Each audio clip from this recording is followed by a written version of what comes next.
അവിസ്മരണീയമായ തിരിച്ചുവരവിന്റെ കഥ പറഞ്ഞ കഴിഞ്ഞ സീസണിൽ എവിടെ നിർത്തിയോ അവിടെ നിന്ന് തന്നെ തുടങ്ങി RCB. കൈവിട്ട കളി മിഡിൽ ഓവേഴ്സിൽ തിരിച്ചു പിടിച്ചപ്പോൾ വലിയ വിജയത്തോടെ തങ്ങളുടെ ക്യാമ്പയിൻ ആരംഭിക്കാൻ പട്ടിദാറിനും സംഘത്തിനും കഴിഞ്ഞു. KKR RCB മാച്ചിന്റെ റിവ്യൂ ആണ് നമ്മൾ ഈ വീഡിയോയിലൂടെ നോക്കാൻ പോകുന്നത്. ഇതുപോലുള്ള കായിക ലോകത്തെ കൂടുതൽ വിശേഷങ്ങൾക്കായി ഈ ചാനൽ മറക്കാതെ സബ്സ്ക്രൈബ് ചെയ്യൂ. മത്സരത്തിൽ ടോസ് കിട്ടി RCB ബോളിംഗ് തിരഞ്ഞെടുക്കുകയായിരുന്നു. മികച്ച തുടക്കമാണ് ഹെയ്സൽവുഡ് RCBക്ക് സമ്മാനിച്ചത്. അപകടകാരിയായ ഡീകോക്കിനെ ആദ്യ ഓവറിൽ തന്നെ ഹെയ്സൽവുഡ് മടക്കി. ആദ്യ 3 ഓവർ വെറും 9 റൺസാണ് KKRന് നേടാൻ സാധിച്ചത്. എന്നാൽ ആ ടൈമിൽ എന്തിനാണ് RCB ബോളിംഗ് ചെയ്യിച്ചു കൊണ്ടുവന്നതെന്ന് മനസ്സിലായില്ല. അടുത്ത 3 ഓവറിൽ 51 റൺസാണ് രഹാനെയും നരയനും കൂട്ടിച്ചേർത്തത്. ഇരുവരും ആഞ്ഞടിച്ചപ്പോൾ KKR ഒരു ഘട്ടത്തിൽ 230 മുകളിൽ ടോട്ടൽ എത്തുമെന്ന നിലയിലായിരുന്നു.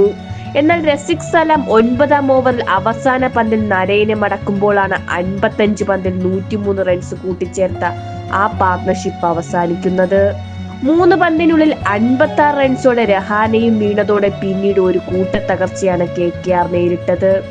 മാച്ച് സിറ്റുവേഷൻ പോലും നോക്കാതെ റസൽ അടക്കം താരങ്ങൾ വിക്കറ്റ് വലിച്ചെറിഞ്ഞപ്പോൾ രഹാനയുടെയും വെങ്കടേഷ് അയ്യറിന്റെയും റിങ്കു സിംഗിന്റെയും വിക്കറ്റ് നേടി കൃണാൽ പാണ്ഡ്യ മത്സരം ഒറ്റയ്ക്ക് KKRന്റെ കയ്യിൽ നിന്നും പിടിച്ചെടുത്തു. 30 റൺസോടെ രഘുവംശി പൊരുതിയെങ്കിലും 175 റൺസ് മാത്രമാണ് KKRന് നേടാൻ സാധിച്ചത്. ഈഡൻ ഗാർഡനിലെ ഒരു ബിലോ ആവറേജ് ടോട്ടൽ മാത്രം.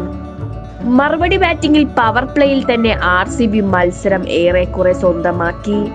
സാൾട്ട് ആഞ്ഞടിച്ചപ്പോൾ കോഹ്ലി മികച്ച പിന്തുണ നൽകി. മികച്ച ഫോമിലുള്ള വരുൺ ചക്രവർത്തിയുടെ ആദ്യ ഓവറിൽ 21 റൺസാണ് സാൾട്ട് അടിച്ചെടുത്തത്. പവർ പ്ലേയിൽ തന്നെ RCB 80 റൺസ് സ്വന്തമാക്കിയപ്പോൾ പിന്നീട് വെറും ചടങ്ങുകൾ മാത്രമായിരുന്നു ബാക്കി. 56 റൺസിന് സാൾട്ട് മടങ്ങിയെങ്കിലും 59 റൺസോടെ കോഹ്ലി പുറത്താകാതെ നിന്നു.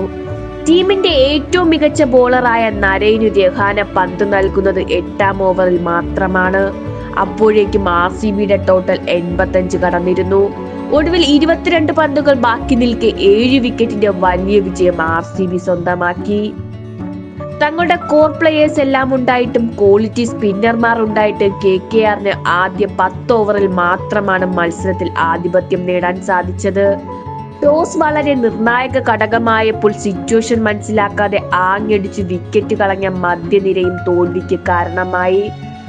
RCBയെ ഒറ്റയ്ക്ക് മത്സരത്തിലോട്ട് തിരിച്ചു കൊണ്ടുവന്ന കൃണാൽ പാണ്ഡ്യയാണ് കളിയിലെ താരം.